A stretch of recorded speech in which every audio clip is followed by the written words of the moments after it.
Hello everyone, कैसे हैं आप सभी। तो जैसे कि आपको पता है कि अब आपके सीटेट के एग्ज़ाम में बहुत ज़्यादा टाइम नहीं बचा है। तो जिसके हिसाब से आपकी जो तैयारी है वो एक अलग ही लेवल पर इस टाइम पर होनी चाहिए। आपका मेनली रिवीजन स्टार्ट हो जाना चाहिए। अगर आपने प्रिपरेशन करी है तो आप अपने रिवीजन के ज़ोन में पहुंच चुके होंगे अब तक, क्योंकि 10 डेज़ में आपको ये होता है कि भाई हम रिवीजन जितना करेंगे, जितने ज़्यादा हम पीवाईक्यूज़ करेंगे, उतना ज़्यादा ही आपको बेनिफिट मिलेगा उसका। तो रिवीजन के लिए मैं आपको 15 डेज़ की इम्पॉर्टेंट टॉपिक की सीरीज़ करा चुकी हूँ। उसमें मैंने आपके हिस्ट्री, ज्योग्राफी, पॉलिटी के सारे टॉपिक्स कवर कराए हैं, विद पीवाईक्यूज़ भी कराए हैं। जो टॉपिक से रिलेटेड आपके क्वेश्चंस आए हैं, उसका लिंक आपको डिस्क्रिप्शन में मिल जाएगा, वहाँ से जाके आप देख सकते हैं। तो आज से जो हम स्टार्ट करने वाले हैं वो हैं आपके क्वेश्चन पेपर्स। मैं आपको पूरे क्वेश्चन पेपर्स कराऊंगी। ये सोशल साइंस का क्वेश्चन पेपर है। ये है आपका अभी जुलाई में जो आपका एग्ज़ाम हुआ है, आपका जुलाई 24 में जो आपका एग्ज़ाम हुआ है, आज हम वो पूरा क्वेश्चन पेपर करेंगे। उसके बाद में जनवरी वाला, और उससे बाद में 23, 22, ये सारे सीक्वेंस वाइज आपको क्वेश्चन पेपर्स कराऊंगी। तो आप इसे चेक कर सकते हैं कि अब तक आपने जो तैयारी करी है वो आपकी किस लेवल तक पहुंची है। और अगर आप ये सीरीज़ भी देख लेते हैं क्वेश्चन पेपर्स की, और इम्पॉर्टेंट टॉपिक की जो सीरीज़ मैंने कराई है वो भी देख लेते हैं, तो भी आप सोशल साइंस में बहुत अच्छा स्कोर करेंगे और आपका एग्ज़ाम इस बार डेफिनेटली क्लियर होगा।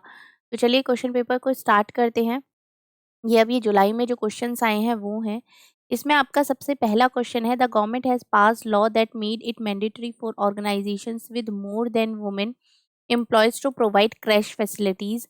सरकार ने ऐसे कानून पारित किए हैं जिसने उन संगठनों में बालवाड़ी क्रैश सुविधा अनिवार्य किया है जहां महिलाएं कर्मचारियों की संख्या कितने से अधिक है। ये जो टॉपिक है, ये मैंने आपका जो अभी मैंने लास्ट 15 डेज वाला जो इम्पोर्टेंट टॉपिक की सीरीज कराई थी, उसमें ये मैंने टॉपिक कराया जिससे ये क्वेश्चन आपका पूछा गया है। तो एम्प्लॉय की संख्या कितनी होगी? एम्प्लॉय की संख्या आपकी 30 होगी। इसके लिए वो उनके अनिवार्य होगा बालवाड़ी सुविधा या क्रैच की सुविधा गवर्नमेंट की तरफ से प्रोवाइड कराना। नेक्स्ट क्वेश्चन देखते हैं, the Indian national Congress in the early years raised a number of economic issues against the British.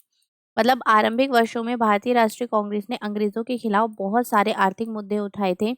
जैसे कि कांग्रेस का कहना था कि भारत में ब्रिटिश शासन की वजह से ही गरीबी और अकाल पड़ रहे हैं। इन इसने मांग की थी कि लगान कम किया जाए और फौजी खर्चों में कटौती की जाए।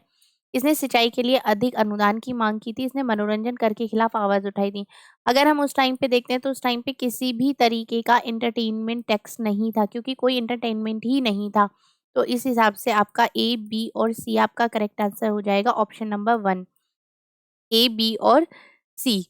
और उस टाइम पे जो ये सारी चीज़ें थी ब्रिटिश रूल की, क्योंकि गरीबी इस वजह से थी क्योंकि वो ज़्यादा से ज़्यादा टैक्स वसूल कर रहे थे और यहाँ से बहुत कम कीमतों पर चीज़ें खरीद रहे थे और वहाँ जाकर बहुत ज़्यादा उन कीमतों पर बेच रहे थे। तो गरीबी बहुत ज़्यादा बढ़ती जा रही थी। नेक्स्ट क्वेश्चन देख लेते हैं। ये सारे टॉपिक्स मैं आपको इम्पोर्टेंट टॉपिक की सीरीज़ में बहुत डिटेल में करा चुकी हूँ, तो आप वो ज़रूर देखें। जैसे कि आपका नेक्स्ट क्वेश्चन आ जाता है लेयर्स ऑफ एटमॉस्फेयर से, lithosphere, hydrosphere, atmosphere and biosphere. अगर हम लिथोस्फेयर की बात करते हैं आपकी, तो मेड अप ऑफ ये लिथोस्फेयर जो होती है, ये जो आपकी मिट्टी के ऊपर जो सतह होती है उसकी बात हो रही है, जो कि आपकी रॉक्स और मिनरल से बनी होती हैं। इसमें आप एक और ऑप्शन से पता लगा सकते हैं, हाइड्रोस्फेयर मतलब पानी होगा। तो वेरियस सोर्सेज ऑफ वाटर, अगर आपने बी का 3 भी आपने मैच कर दिया, तो बी का 3, तो ऑप्शन नंबर 4 आपका करेक्ट हो जाएगा। बाकी को सिर्फ आपको क्रॉस चेक करना है। जैसे कि अगर आपका एटमॉस्फेयर हो गया, एटमॉस्फेयर क्या है? एटमॉस्फेयर आपकी बहुत ही थिन लेयर है एयर की। और बायोस्फीयर जो है आपका, वो है प्लांट्स और एनिमल किंगडम आपके बायोस्फीयर में आती हैं। ठीक है। नेक्स्ट आपका क्वेश्चन आ जाता है, which of the following is true about Ashoka dhamma. Ashoka dhamma से रिलेटेड कौन सा आपका सही है? It did not involve worship of a god, it did not involve performance of a sacrifices. The idea of Dhamma were inspired by the teaching of Buddha. Ashoka appointed Buddhist monk to teach people about Dhamma. अगर हम बात करते हैं, इसने किसी भी देवता की पूजा की आवश्यकता नहीं थी, इसे किसी भी बलि कर्मकांड की आवश्यकता नहीं थी। धम्म के विचार बुद्ध के उपदेशों से प्रेरित थे। लोगों को धम्म की शिक्षा के लिए अशोक ने बुद्ध भिक्षुओं की नियुक्ति की थी। ऐसा नहीं है नियुक्ति नहीं करी थी, लेकिन आपके इसके लिए देवता की पूजा की आवश्यकता नहीं थी, किसी कर्मकांड की आवश्यकता नहीं थी। और बुद्ध के जितने भी विचार थे उन्होंने अशोक को बहुत ज्यादा प्रेरित किया था। चलिए नेक्स्ट क्वेश्चन देख लेते हैं आपका। During the First World War, there was a huge demand for shoes for the armies. The poor people from ordinary caste saw this as an opportunity and were ready to supply shoes for an army. पहले विश्व युद्ध के दौरान सेना के लिए जूतों की जबरदस्त मांग पैदा हो गई थी। सामान्य जातियों के गरीब लोगों ने इसे अवसर को देखा और सेना हेतु जूते आपूर्ति के लिए तैयार हो गए थे। ऐसा नहीं है जो सिर्फ ऑप्शन नंबर 1 है वो ही करेक्ट है, क्योंकि उस टाइम पे अपनी मर्जी नहीं चल रही थी, सिर्फ ज़बरदस्ती ही काम होते थे। तो ऑप्शन नंबर ए है वही ट्रू है, ऑप्शन जो आपका बी है वो आपका फॉल्स है इसमें। नेक्स्ट है आपका the Mughal revenue system with an its own schedule of revenue rates for individual crop was called. मतलब मुगल राजस्व व्यवस्था जिसमें हर फसल के लिए राजस्व दर की अलग सूची बनाई गई थी, उसे क्या कहते थे? उसे आपका जब्त कहते थे।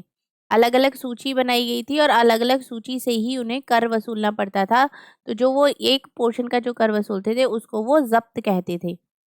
नेक्स्ट क्वेश्चन देखते हैं। The rocks that were form 300 million years after the earth was formed is. पृथ्वी की शैलें एंड शैलें जो पृथ्वी के निर्माण के 30 करोड़ वर्ष पश्चात बने थे, वो कहाँ पर स्थित है? वो है आपके वेस्टर्न ऑस्ट्रेलिया में स्थित है, पश्चिमी ऑस्ट्रेलिया। नेक्स्ट क्वेश्चन देखते हैं। ये है आपका, ये हर साल आपके एग्जाम में आता ही आता है क्वेश्चन आपका, डिस्क्रिमिनेशन, इनइक्वालिटी और स्टीरियोटाइप, प्रेजुडिस।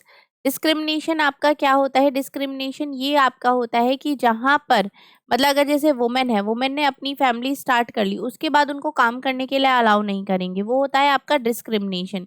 इनइक्वालिटी क्या होती है? इनइक्वालिटी आपका होता है कि चाहे लड़का है चाहे लड़की है, दोनों एक जगह एक ही काम कर रहे हैं, लेकिन वो लड़के को ज़्यादा पे करेंगे लेकिन लड़की को कम करेंगे पे। तो ये क्या है? ये एक तरीके का भेदभाव है। इसके बाद आपका होता है स्टीरियोटाइप। स्टीरियोटाइप क्या होता है? स्टीरियो होता है कि किसी एक के बारे में धारणा बना लेना कि भाई लड़कियां हैं तो वो कुकिंग ही करेंगी, क्या वो कार नहीं चला सकती या पायलट नहीं बन सकती? तो ये क्या है? ये स्टीरियोटाइप है। प्रेजुडिस क्या होता है आपका? प्रेजुडिस आपका होता है किसी एक पर्सन के विषय में पहले से ही धारणा बनाना। जैसे कि गाँव के लोगों की बात करते हैं तो यहाँ पे गाँव के लोग अंधविश्वासी होते हैं। चाहे हर गाँव के नहीं हो, चाहे हर बंदा ऐसा ना हो, लेकिन सोच क्या बनाई हुई है कि गाँव के जितने भी लोग होते हैं वो सब अंधविश्वासी होते हैं। तो इस हिसाब से इसका जो ऑप्शन नंबर 2 होगा वो इसका करेक्ट आंसर हो जाएगा। भेदभाव जो रखते हैं, भेदभाव क्या होता है कि महिलाओं को रोजगार की अनुमति नहीं है क्योंकि वो परिवार शुरू कर रही हैं, वही उनका काम है, वो गर्भवती हैं। असमानता, असमानता क्या हो गई? आपका समान कार्य के लिए अलग-अलग वेतन देना। रूढ़िवादिता क्या हो गई? रूढ़िवादिता हो गई कि लड़कियां खाना बनाने, भोजन पकाने में अच्छी होती है, बल्कि लड़के बहुत अच्छा खाना बनाते हैं, थोड़ा डिफरेंट टेस्ट होता है उनके खाने का। जितने भी बड़े-बड़े शेफ आप होटल्स में देखते हैं, वहाँ सब लड़के ही तो खाना बनाते हैं। पूर्व धारणा क्या होती है कि गाँववासी अंधविश्वास होते हैं। पूर्व धारणा से ही मतलब है कि किसी के बारे में पहले से धारणा बना लेना। चलिए नेक्स्ट आपका देखते हैं। कॉफ़ी, ये कहाँ-कहाँ पर मैच करना है कि इसका जो क्लाइमेट कंडीशन है वो क्या है? कॉफ़ी के लिए क्लाइमेट कंडीशन है कूल एंड ड्राई क्लाइमेट, और टी के लिए है warm climate and high rainfall. अब इसमें जो ऑप्शन दिया हुआ था आपकी आंसर की में, उसमें ना ही तो ए ऑप्शन है और ना ही बी ऑप्शन है, मतलब ये भी नहीं है आपका, ये भी नहीं है। तो इनमें से जो ऑप्शन 2 ये आपका, ना ही तो इसमें ए ऑप्शन आता है आपका, ना ही इसमें बी ऑप्शन आता है। चलिए, दोनों के ही क्लाइमेट रॉन्ग है। हम नेक्स्ट क्वेश्चन देखते हैं। The category erstwhile princely states was applicable in the post 1965 when they were no longer retained as administrative units to none, as no such category existed in India at the time of independence around 1947 to 48 only. Between 1947, 48 and 1956 when they were recognized as administrative units. अगर भूतपूर्व रियासत श्रेणी लागू की गई थी, उसकी अगर हम बात करते हैं आपका, तो ये आपका 1947, 48 और 1956 के बीच जब उन्हें प्रशासनिक इकाइयों के रूप में मान्यता मिली थी, तब ये श्रेणी लागू की गई थी। चलिए आपका नेक्स्ट क्वेश्चन देखते हैं। ये है आपका बैरियाजा श्रेणी, ये एरेटाइन पात्र और आपका गृहपति, ये सब क्या-क्या है? अगर आप बैरियाजा की बात करते हैं, तो ये आपका भरूच में है। क्वेश्चन आपका है, अतीत में व्यक्ति और वस्तुओं के संदर्भ में निम्नलिखित का मिलान कीजिए और उपयुक्त विकल्प का चुनाव कीजिए। अगर हम बैरी गाजा की बात करते हैं तो ये भरूच में है। आपका जो श्रेणी है, श्रेणी आपका आ जाता है associations of craft person and merchant, शिल्पकारों और व्यापारियों के संघ से ये संबंधित है श्रेणी। एरिटाइन वेयर आपका एरिटाइन पात्र जो आपका आ जाता है वो है आपका मोहरे लगे लाल चमकदार बर्तन, stamped red glazed pottery. And आपका ये गृहपति जो आपका आ जाता है वो है आपका इंडिपेंडेंट फार्मर्स को गृहपति कहा गया है। कुछ आपके क्वेश्चंस ऐसे भी होते हैं जो आउट ऑफ कंटेक्स्ट आते हैं, लेकिन ये ऐसा नहीं है, ये आपको एनसीईआरटी की बुक में ही मिल जाएगा। अगर आपने एक बार भी एनसीईआरटी की बुक पूरी पूरी पढ़ी है तो आप क्वेश्चन को पढ़ते के साथ ही समझ जाएंगे कि ये क्वेश्चन कहाँ से लिया गया है। Next is archaeologist play an important role in deciphering history when one of the following choices incorrect about their nature of work।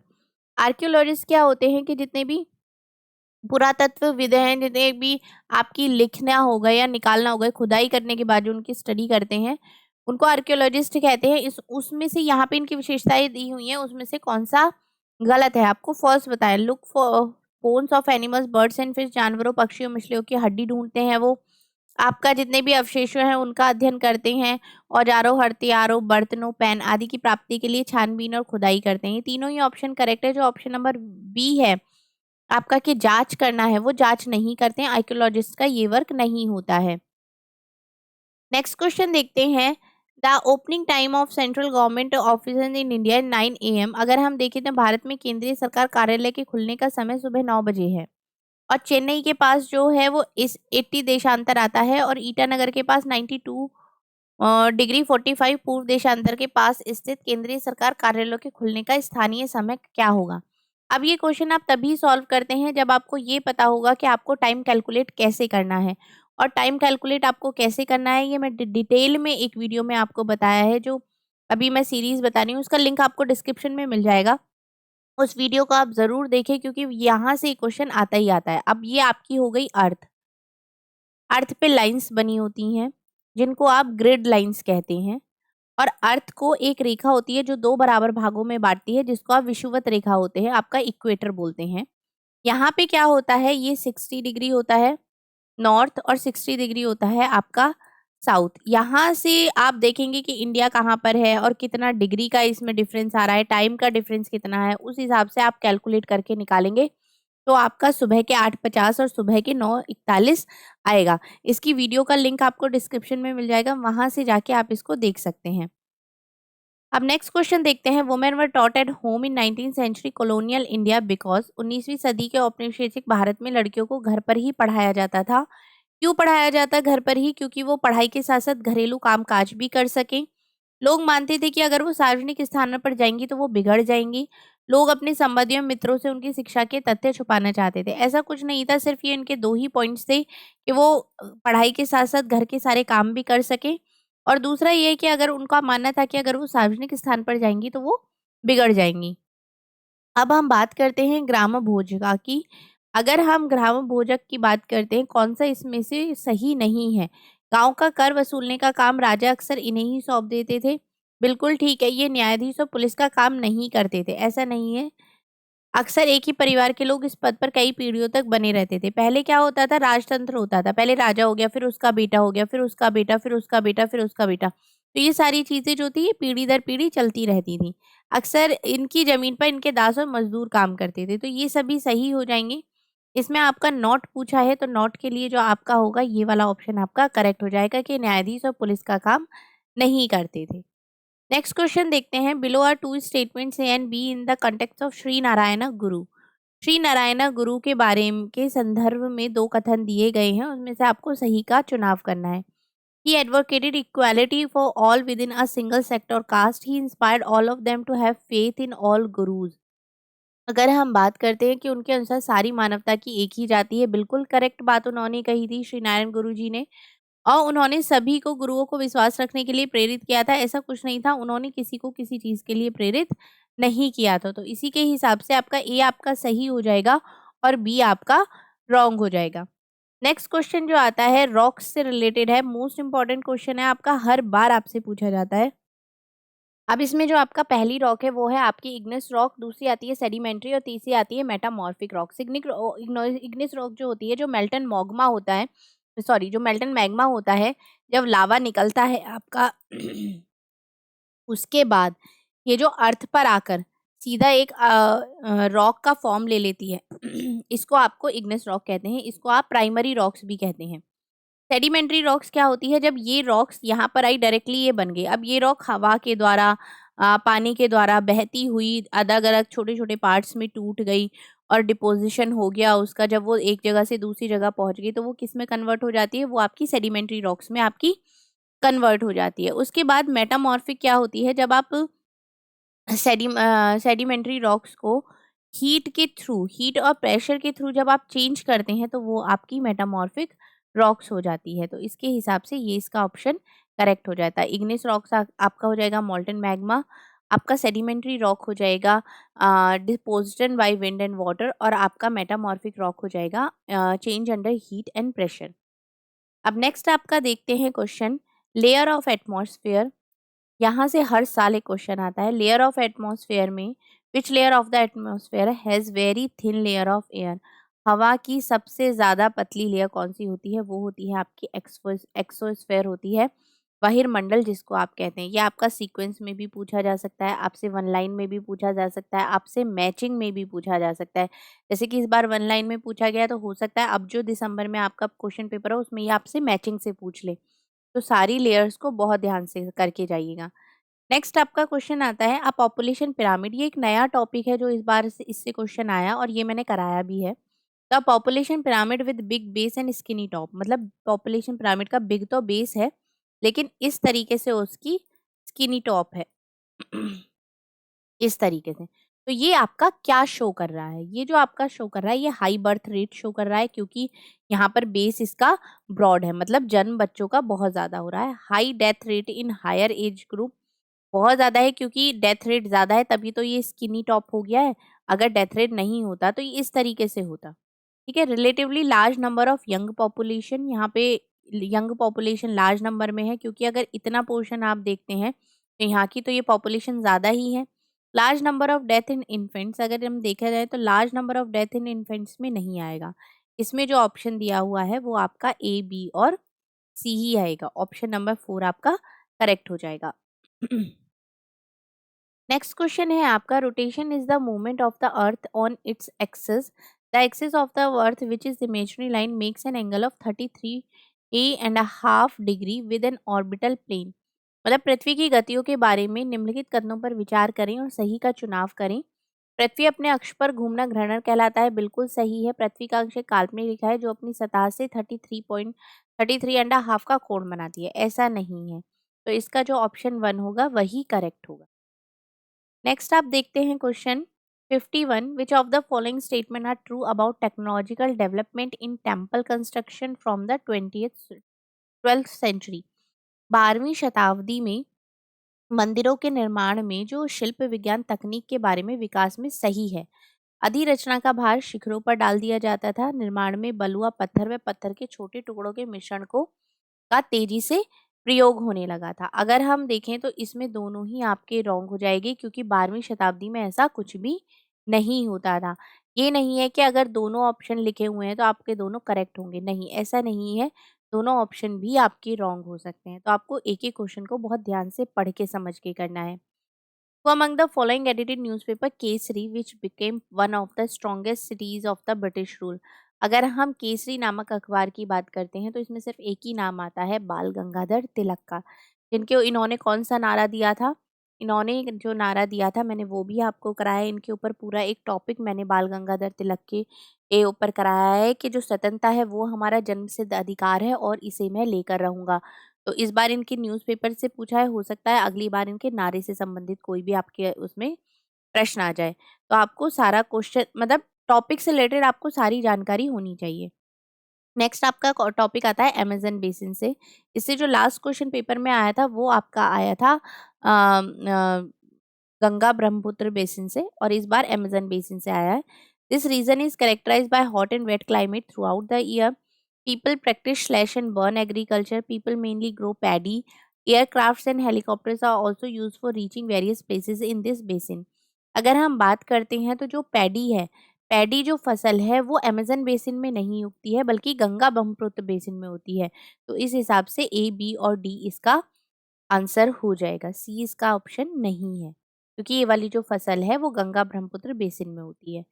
चलिए नेक्स्ट आपका देखते हैं, in a physical map of the India if you have to locate the Deccan plateau it will represent by the colour. अगर आप India के physical map में Deccan plateau को देखते हैं तो वो किस कलर में होगा, वो होगा आपका येलो कलर में। Choose the measures of control soil erosion and depletion from the following. निम्नलिखित में से मृदा अपरदन और क्षीणता को नियंत्रित करने के उपायों का अगर हम चयन करेंगे तो उसमें आपका मल्चिंग हो गया, ओवर गेजिंग हो गया, टेरेस फार्मिंग हो गया या इंटरक्रॉपिंग हो जाएगा।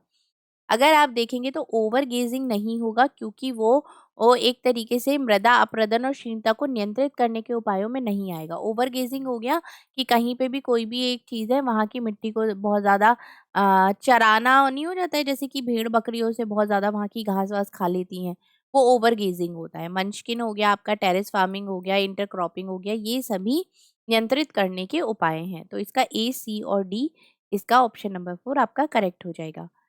नेक्स्ट क्वेश्चन अगर आप देखते हैं, who coined the phrase unity in diversity, विविधता में एकता मुहावरा किसने दिया है, वो आपका दिया है पंडित जवाहरलाल नेहरू जी ने। नेक्स्ट क्वेश्चन है, consider the statement A and B about paramountcy and choose the correct answer. मतलब सर्वोच्चता के संदर्भ में विचार किए गए सही उत्तरों का चयन करें। कंपनी ने दावा किया कि उसका अधिकार सर्वोच्च नहीं था। अपने हितों की रक्षा के लिए भारतीय रियासतों का अधिग्रहण करने, उनको अधिग्रहण की धमकी देने का अधिकार कंपनी अपने पास मानती थी। ऐसा नहीं था कि कंपनी ये समझे कि उसने दावा किया कि उसका अधिकार सर्वोच्च नहीं था। कंपनी यही समझ रही थी कि जो उसके पास जो अधिकार है वो सर्वोच्च है, उसी की माननी चाहिए और उसी की चलनी चाहिए।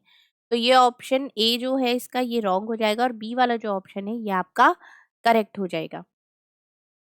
नेक्स्ट क्वेश्चन है, consider the following statements about Ladakh and choose the correct option. अगर हम लद्दाख के बारे में विचार करते हैं तो several reverse flow through Ladakh, बहुत सारी रिवर्स हैं जो गंगा लद्दाख से फ्लो करती हैं, बिल्कुल करेक्ट है। Due to high altitude the climate is extremely cold, ये भी बिल्कुल करेक्ट है।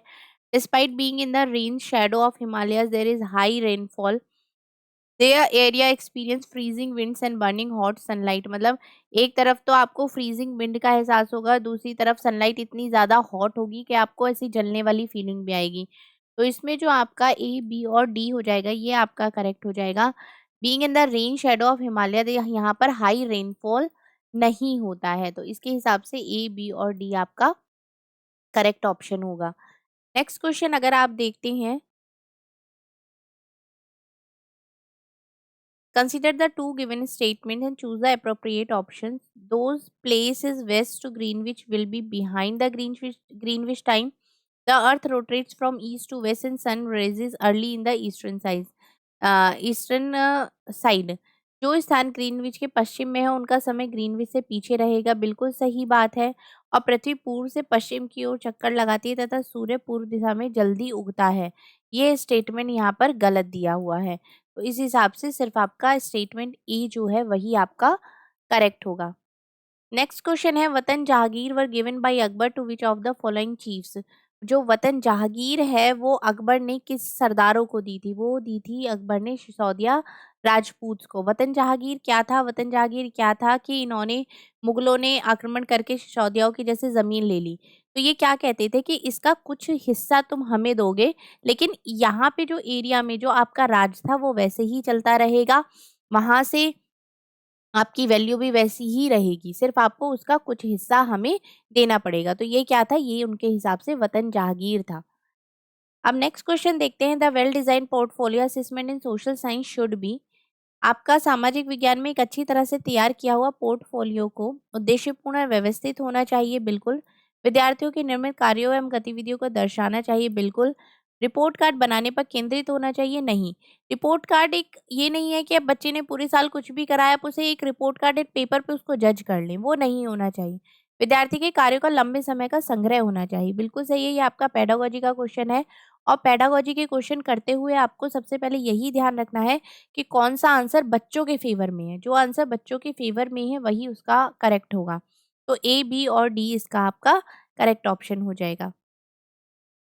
Next question is project method in social science involve. अगर हम सामाजिक विज्ञान में परियोजना पद्धति में शामिल हैं तो उसमें क्या क्या होगा, आपकी एक्टिविटी हो गई या आपकी चर्चा हो गई, वर्णन हो गया या एक्सपेरिमेंट्स हो गया। यहाँ पे जो प्रोजेक्ट मेथड है उसमें क्या इन्वॉल्व होगा, उसमें आपका एक्सपेरिमेंट इन्वॉल्व होगा। Next question is investment in non-farm activity in rural areas can reduce the rural urban migration. Migration increases during particular seasons when there are no agricultural activities in rural areas. अगर देखा जाए तो दोनों ही statement correct हैं और जो वो reason है वो करेक्टली एक्सप्लेन कर रहा है। माइग्रेशन क्या होता है? एक जगह से दूसरी जगह पर जाना। जब गांव में एक एग्रीकल्चर की फसल नहीं होती है तो या किसी तरीके की कोई फसल नहीं हो पा रही है तभी तो वो दूसरी जगह मूव करते हैं। अब अगर आप दिल्ली एनसीआर में देखें तो यहाँ पे आप इतने सारे लोगों को देख सकते हैं जो कोई बिहार से आए, कोई झारखंड से है, कोई एमपी से है। तो यहाँ किस लिए हैं? यहाँ जॉब की पैसे की तलाश में ही तो है कि यहाँ पर भाई अपना रोजगार चल रहा है, इस हिसाब से उनका गुजारा हो रहा है वहां पर। तो ये दोनों ही ऑप्शन आपके करेक्ट हो जाएंगे। Next question is which of the following question areas in analytical aspects of the cognitive process. मतलब कौन सा प्रश्न संज्ञानात्मक प्रकृति के विश्लेषणात्मक पक्ष को आंकता है? वे राष्ट्रीय पाठ्यक्रम उद्देश्य क्या है जिसको धरोहर संबंधी परियोजनाओं के द्वारा उपार्जित किया जा सकता है? इतिहास की गतिविधियां ए और बी कला एवं प्रबंधन अध्ययनों के शोध में कैसे सहायक है? विविध भारती कार्यक्रम में कितनी क्षेत्रीय भाषा और स्थानीय बोली को प्रसारित किया गया था? या आपके द्वारा देखे गए दो ऐतिहासिक धारावाहिकों पर समीक्षा लिखिए। अगर हम बात करते हैं कि संज्ञानात्मक प्रक्रिया के विश्लेषण पक्ष को अगर आप देख रहे हैं किसी भी ये बच्चे का अगर हम एनालिटिकल एस्पेक्ट्स देखते हैं तो कौन सी बोलियों में प्रसारित किया है वो तो एक बार देख के बता देगा ना। लेकिन जब वो शोध किस तरीके से करें या जिनकी धरोहर परियोजना के संबंधित किस तरीके से उद्देश्य क्या है तो वो खुद सोच के लिखेगा, जिसमें उसका जो एक माइंड है ना वो ओपन होगा। तो इस हिसाब से ए बी और डी इसका करेक्ट ऑप्शन हो जाएगा। Next question is student should encourage to ask question in the classroom. बिल्कुल सही बात है। एक तरीके से विद्यार्थियों को कक्षा में प्रश्न पूछने के लिए प्रोत्साहित किया जाता है। It will help to introvert students to open up. जो बच्चे इंट्रोवर्ट होते हैं मतलब खुद ही खुद में रहते हैं, बहुत ज़्यादा ना बोलते हैं ना बात करते हैं ना क्लास में रिस्पॉन्स करते हैं, चाहे उनको सब कुछ आता है लेकिन फिर भी वो चुपचाप बैठे रहते हैं, तो वो इनकरेज होते हैं इस चीज़ से कि हाँ भाई उनको बोलना है। तो दोनों ही स्टेटमेंट इसमें आपके करेक्ट हो जाएंगे। Next question is which of the following may be acquired by learners in the project work that involve in engaging student in authentic real world problem solving task. निम्नलिखित में से क्या एक परियोजना कार्य जिससे छात्रों को प्रमाणिक वास्तविक दुनिया की समस्या समाधान के द्वारा अर्जित किया जा सकता है? वो आता है आपका क्रिटिकल थिंकिंग के through. Development of critical thinking skill जब आप करते हैं तो ये आपका ये वाली चीज स्टूडेंट्स के अंदर आती है। The idea of liberty, equality and fraternity of the Indian Constitution but borrowed किसके द्वारा ये लिखा गया था? भारतीय संविधान में स्वतंत्रता हो गई, समानता हो गई, बंधुत्व के विचार कहाँ से लिए गए थे? वो लिए गए थे आपके फ्रेंच रेवोल्यूशन से, फ्रांसीसी क्रांति से। Next question is which of the following are essential elements of a fair trial. मतलब विकल्प आपका निष्पक्ष सुनवाई के मूलभूत तत्व हैं। मुकदमा जनता के सामने खुली अदालत में चलाया जाता है। आरोप पत्र और अभियोजन पक्ष द्वारा पेश किए गए सभी साक्ष्यों की एक प्रति आरोपी को दी जाती है। बचाव पक्ष के वकील को अभियोजना पक्ष की ओर पेश किए गए सारे गवाहों से जिरह करने का मौका नहीं दिया जाता है। न्यायाधीश अदालत के सामने वकीलों द्वारा दिए गए कथनों के आधार पर फैसला करते हैं। अगर आप देखी जाए तो न्यायाधीश तो भाई जो वकील उनके सामने पेश करेंगे उसी के बेसिस पे करेंगे, तो डी तो आपका करेक्ट हो जाएगा। आरोप पत्र और अभियोजना पत्र पेश किए गए सभी साक्ष्यों की प्रति आरोपी को भी दी जाती है। मतलब जो जो पेश करा जा रहा है उसका एक जो एक कॉपी है वो उसको भी दी जाएगी और मुकदमा जनता के सामने खुली अदालत में चलाया जाता है। तीनों ही ऑप्शन आपके करेक्ट हो जाएंगे। यहाँ जो लिखा हुआ है कि आरोपी को मौका नहीं दिया जाता है, तो ऐसा नहीं है, मौका हर किसी को दिया जाता है। नेक्स्ट आपका क्वेश्चन है which of the following technique is most effective to access individual performance of a student working in group task. अगर कौन सी मूल्यांकन विधि सबसे ज्यादा उपयुक्त होगी जबकि छात्र छोटे छोटे समूहों में काम कर रहे हो और छात्रों का अलग अलग मूल्यांकन करना हो। मतलब कर तो वो ग्रुप में वर्क कर रहे हैं लेकिन आपको जो इवेल्युएशन करना है वो इंडिविजुअल करना है। तो आप उसमें कौन-सी सबसे ज़्यादा इफ़ेक्टिव रहेगा? तो एक तो आपका रहेगा पोर्टफोलियो से तो नहीं होगा, मल्टीपल चॉइस क्वेश्चंस के थ्रू आप कर सकते हैं और दूसरा प्रेज़ेंटेशन के थ्रू आप कर सकते हैं। तो बी और सी आपका करेक्ट ऑप्शन हो जाएगा। Next is which region in India has the highest concentration of adivasi communities? आदिवासी समुदायों की सघनता सबसे अधिक कहाँ पर है? तो वो है आपकी ईस्ट इंडिया में। Next question is, which one of the following statement accurately reflects the concept of plurality in social science curriculum? अगर आप सामाजिक विज्ञान पाठ्यक्रमों में अनेकत्व की संकल्पना को निम्नलिखित में से कौन सा कथन सटीकता से दर्शाता है? आपका है अनेक परिपक्षीय और विविध दृष्टिकोणों का सम्मिलित करना, inclusion of multiple perspective and diverse view point, मतलब आप बहुत सारे पर्सपेक्टिव को मिलाएंगे, उसके उससे आपको क्या होगा, उससे आपको अलग अलग व्यू पॉइंट्स के बारे में पता चलेगा। नेक्स्ट आपका आ जाता है, consider the statement A and B and choose the correct option. The natural science are superior to social science and are the domain of bright student. प्राकृतिक विज्ञान सामाजिक विज्ञान से श्रेष्ठ है और यह होनहार विद्यार्थियों का क्षेत्र है। The social science are essential to provide social cultural analytical skills required to adjust to an increasingly independent world. मतलब सामाजिक विज्ञान आपका सामाजिक हो गए, सांस्कृतिक हो गए, विश्लेषणी कौशल प्रदान करने के लिए आवश्यक है, जो कि वर्धमाननीय स्वतंत्र विश्व में समन्वय बिठाने के लिए आवश्यक है। तो जो बी ऑप्शन है वो करेक्ट होगा, लेकिन ऐसा नहीं है कि नेचुरल साइंस सुपीरियर है सोशल साइंस से, ऐसा नहीं है। तो ए आपका जो है वो फॉल्स है और बी आपका ट्रू है। Next is involving student considered important the development of social science assessment framework to. सामाजिक विज्ञान के मूल्यांकन रूपरेखा के निर्माण में शिक्षकों की भागीदारी महत्वपूर्ण मानी जाती है। क्यों मानी जाती है शिक्षकों की भागीदारी महत्वपूर्ण? Integrate contemporary events and prevailing changes, सामविक घटनाओं और प्रचलित परिवर्तनों को समकालित करने के लिए। Make curriculum and evolution only subject centred and to limit its scope, scope को लिमिट करने के लिए तो होगा ही नहीं, तो ये रॉन्ग हो जाएगा। Save time labour and money by using teachers and only a resource, नहीं। Make necessary changes according to the level of teachers by using the experiences of teacher, मतलब शिक्षक के अनुभवों के इस्तेमाल द्वारा शिक्षकों के स्तर के अनुरूप आवश्यक परिवर्तन करने लगे। शिक्षकों की तो बात ही नहीं करी, मैंने क्या कहा था कि जो स्टूडेंट के फेवर में हूँ वो ही आपका आंसर होगा। मतलब समसामयिक घटनाओं और प्रचलित परिवर्तनों को संकलन करने के लिए integrate contemporary events and prevailing changes. अगर आप सामाजिक विज्ञान के मूल्यांकन रूपरेखा के निर्माण में शिक्षकों की भागीदारी महत्वपूर्ण मानी जाती है, क्यों मानी जाती है? वो सिर्फ इसीलिए मानी जाती है कि वो जितनी भी घटनाएं हो गई या परिवर्तन हो गए उनको समकलित करे, मतलब उनको एक तरीके से इंटीग्रेट करे। नेक्स्ट आपका क्वेश्चन आता है, consider the following statement in relation to the nature of social science and choose the correct option. अगर हम बात करते हैं, the social science have developed their own distinct method for dealing with facts in an objective and systematic वे।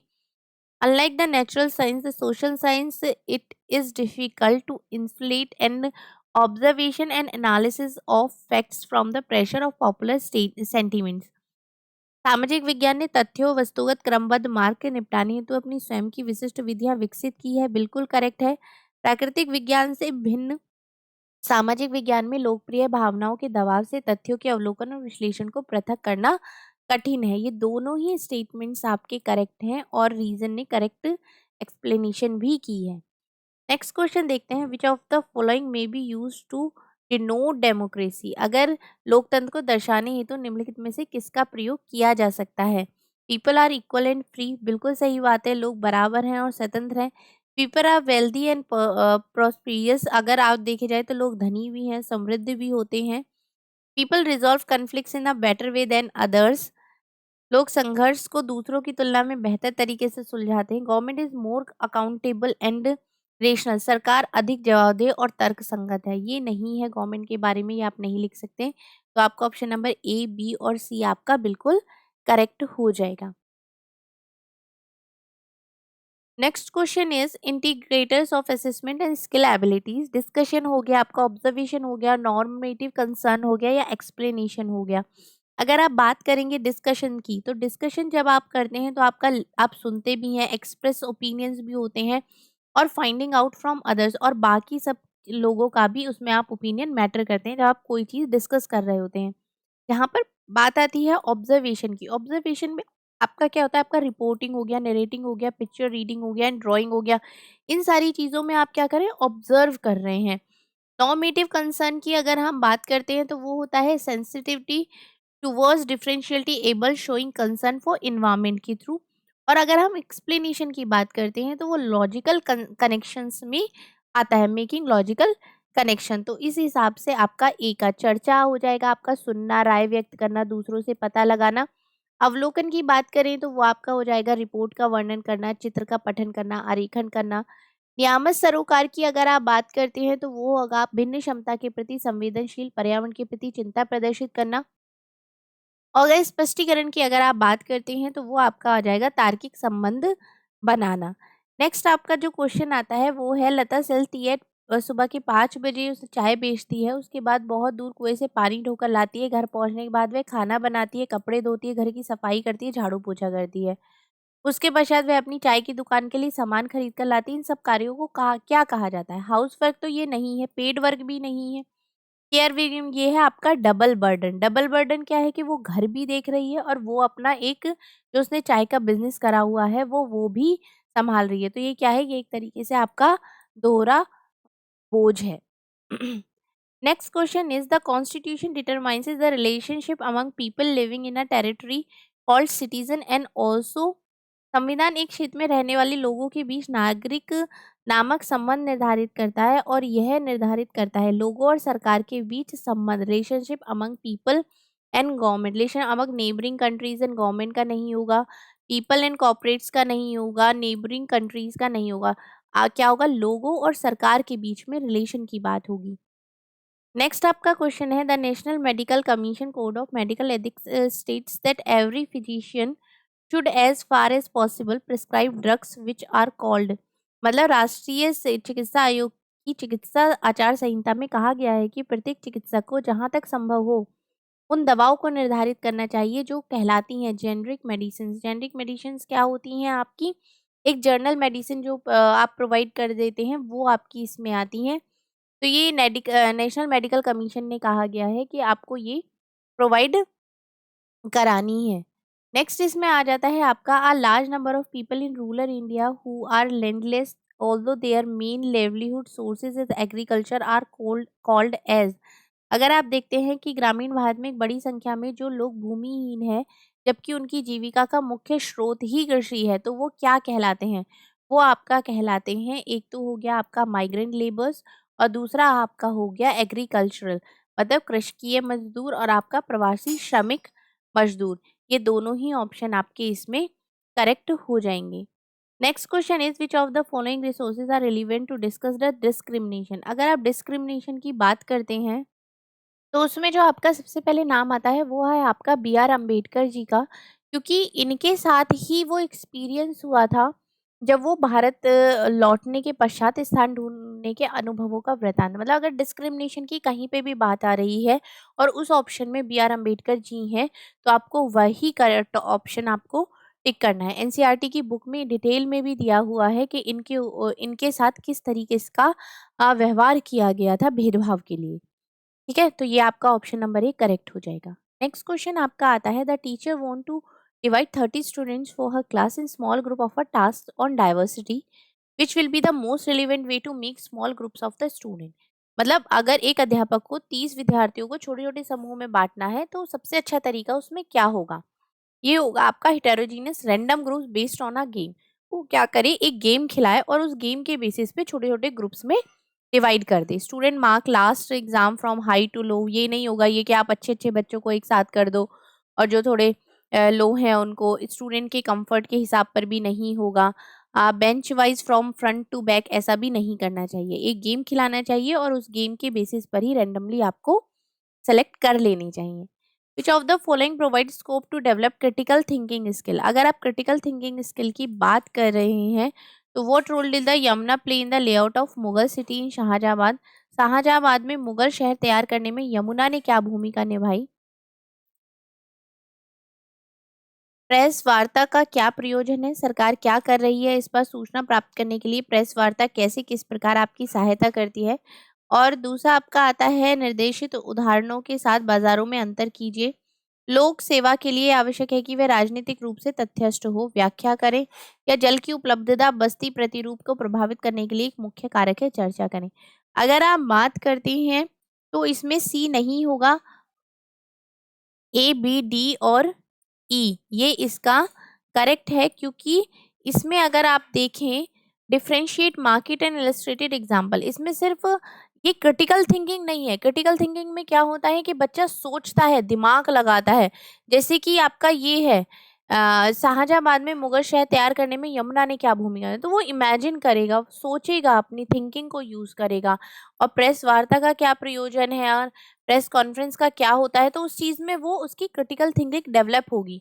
लेकिन examples के साथ market का अंतर लिखना, उसमें इस तरीके का कुछ भी आपका क्रिटिकल थिंकिंग डेवलप नहीं होगी। तो ऑप्शन नंबर सी नहीं होगा। बाकी ये चारों इसके करेक्ट ऑप्शन हो जाएंगे। आप देख रहे हैं कि किस तरीके से पेडागोजी पे ध्यान देके आपको एक एक क्वेश्चन बहुत ध्यान से समझ के करना है।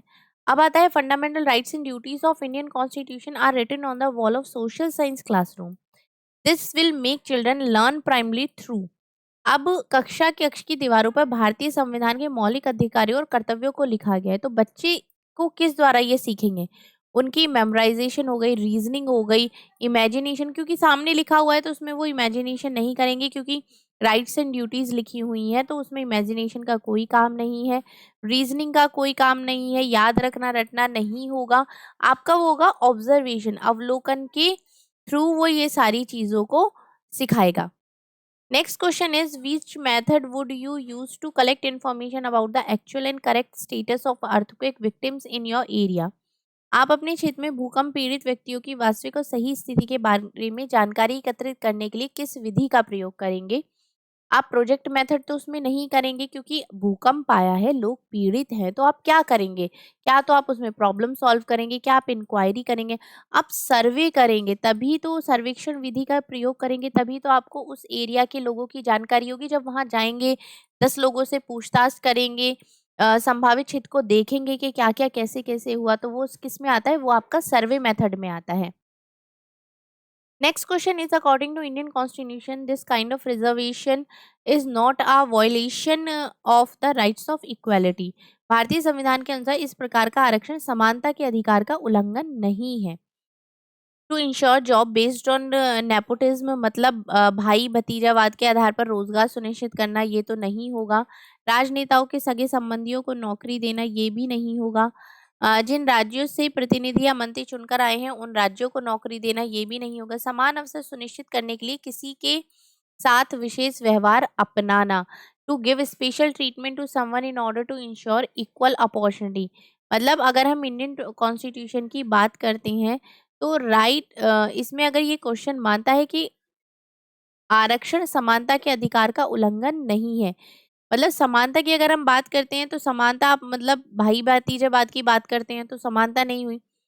संघीय संबंधियों को नौकरी देती तो आपने समान व्यवहार कहाँ करा? तो समान अवसर सुनिश्चित करने के लिए किसी के साथ विशेष व्यवहार को अपनाना, इसमें ये आपका करेक्ट ऑप्शन हो जाएगा। नेक्स्ट क्वेश्चन आप देखते हैं। Read the assertion and reason statement carefully, then choose the correct option to the following. Values can be taught to. नैतिक मूल्य पढ़ाई भी जा सकते हैं। Social studies is a subject through which all basic values can be to. सामाजिक विज्ञान वह विषय है जिसमें सभी आधारभूत मूल्य पढ़ाए जा सकते हैं, ऐसा नहीं है। ये स्टेटमेंट रॉन्ग है। स्टेटमेंट ए करेक्ट है, नैतिक मूल्य पढ़ाई भी जा सकते हैं। Next question is, which of the following should be considered age gender neutral atmosphere in a school. अगर आप बात करें कि किसी विद्यालय में लिंग तटस्थ वातावरण का उदाहरण क्या है? एक group of girls are making rangoli, लड़कियां का ग्रुप है जो कि रंगोली बना रहा है। A group of boys volunteering an annual function, लड़कों के समूह द्वारा वार्षिक उत्सवों में मदद करी जा रही है। Group of girls are preparing for dance competition, लड़कियां डांस कॉम्पिटिशन की प्रिपरेशन कर रही है। Group of boys are arranging refreshments for guest, जो बॉयज का ग्रुप है वो रिफ्रेशमेंट्स अरेंज कर रहा है गेस्ट के लिए। क्वेश्चन क्या पूछा है? कौन सी स्थिति किसी विद्यालय में लिंग तटस्थ वातावरण का उदाहरण है कि लड़के ये काम कर रहे हैं?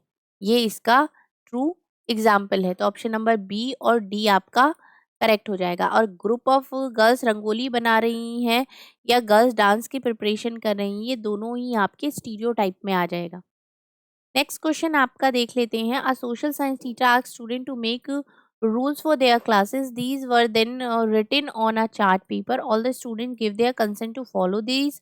The chart paper was pasted in class so that it can be uh, referred by the student. This can be introductory activity for which of the following topics? सामाजिक विज्ञान की शिक्षा बच्चों को अपनी कक्षा के लिए नियम बनाने के लिए कहती है और ये नियम एक चार्ट पेपर पर लिखे जाते हैं।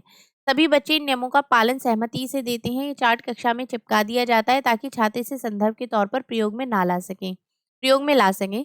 इस गतिविधि को निम्न में से किस संप्रत्ति को पढ़ाने हेतु प्रारंभिक गतिविधि में यूज किया जा सकता है? वो है आपका डेमोक्रेसी।